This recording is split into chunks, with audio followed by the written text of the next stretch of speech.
Muito se comentado sobre o papel do Supremo e do ministro Alexandre de Moraes na condução do inquérito, e agora, posterior à investigação, depois de denúncias, né, na hora do julgamento também, professor, tendo em vista que havia um plano para prender preventivamente ministros e matar um ministro em específico, pelo menos, me parece que todos seriam vítimas desse golpe, né? Assim, quer dizer, algum ficaria liberado para então julgar, levando em consideração a tese de que todos são suspeitos, né, porque eram também vítimas?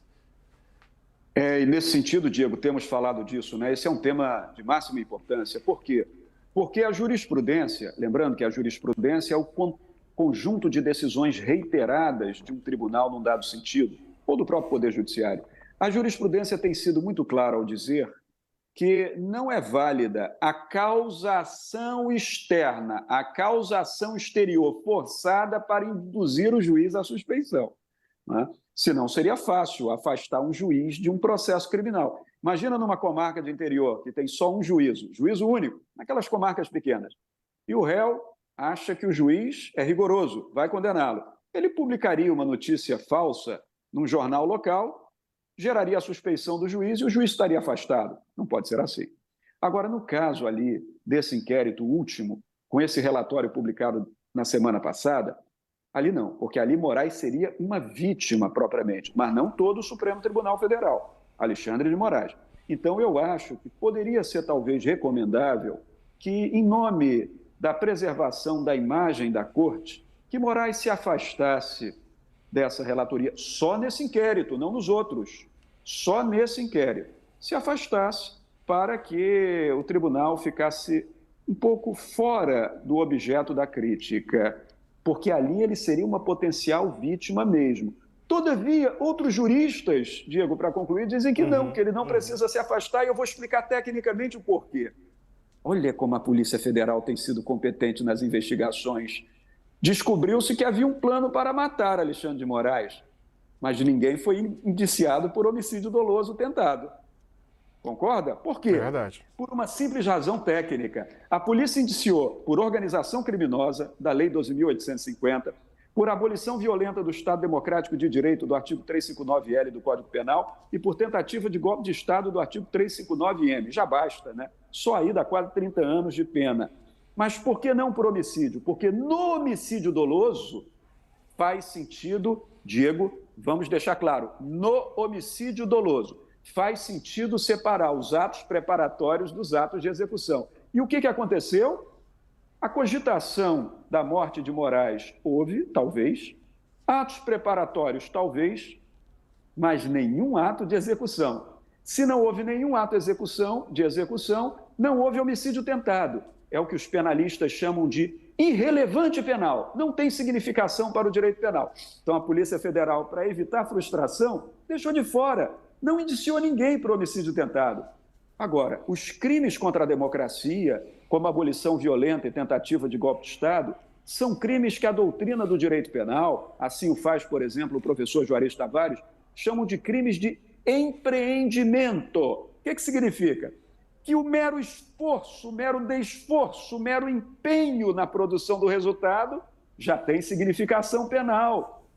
Escrever uma minuta de decreto de estado de defesa para promover um golpe de Estado, uma conversa, um discurso numa reunião fechada no Palácio do Planalto, isso já é considerado relevante penal.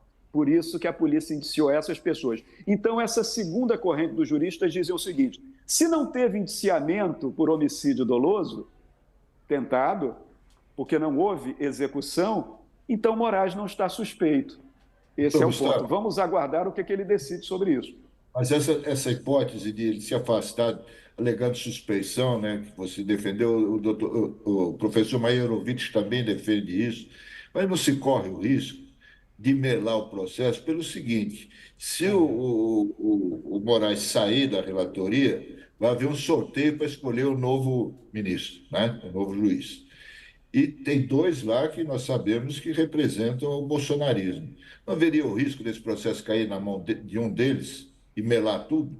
Haveria, Couto, claro que haveria. Agora, só lembrando que A decisão não é monocrática, é colegiada. E, diferentemente, eu ouvi o professor Walter Maierovitch, que é um grande jurista e o respeito muitíssimo, eu ouvi a opinião dele. Não é a minha opinião, Couto, só para deixar diferenciado. Não que minha opinião importe, mas a opinião dele é severa, no sentido de que o ministro está sob impedimento. Ele não falou nem suspeição, ele falou impedimento.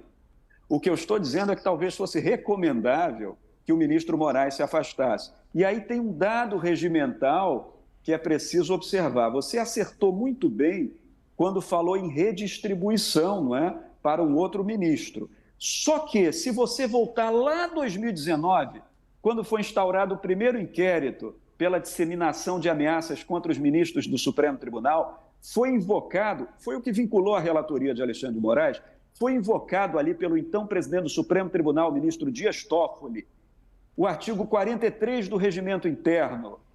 Couto, o que significa isso?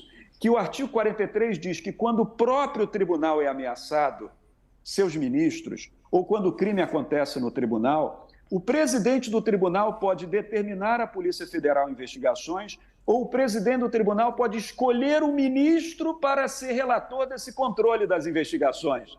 Ora, se foi com base no artigo 43 do regimento, bem, é preciso só verificar se haverá coerência.